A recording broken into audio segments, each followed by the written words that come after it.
think of boundaries as something that we only set externally. So you think of setting a boundary with a person or a substance or a type of experience. But I want to invite you to consider the idea of setting boundaries within yourself and actually to use your breath as a boundary between your mind and your presence. We come to our yoga mats to experience more peace and more presence. Maybe you're wanting more flexibility, more strength, less stress, but ultimately underneath most desires to practice is the desire for more peace and more presence.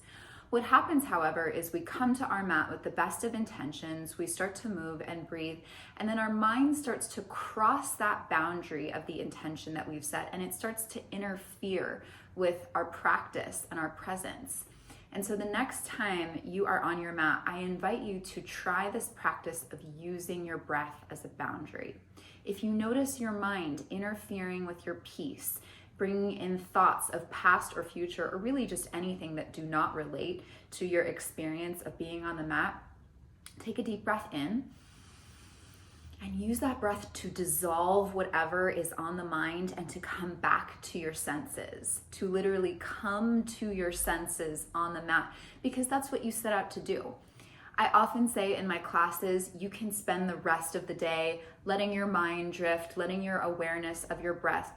drift, but while you're on your mat, use that to have a different experience. Use your awareness like a spotlight on your breath, on your senses, on your experience, to have a different reality than you do when your mind is drifting and your awareness is not on your breath, so that you can experience the contrast. So this idea of using the breath as a boundary is ultimately the same idea as if you were to have a conversation with someone, letting them know that when they play loud music or when they call you too early or too late, it disrupts your peace. By using your breath as a boundary, you're letting your mind know that when it brings in thoughts that are not related to your practice, or it's bringing in elements that are interfering with your sense of peace, then you're not able to do what you set out to do. So next time you're on your mat and you notice yourself being taken away from the practice, take a deep breath in and set boundaries with your mind.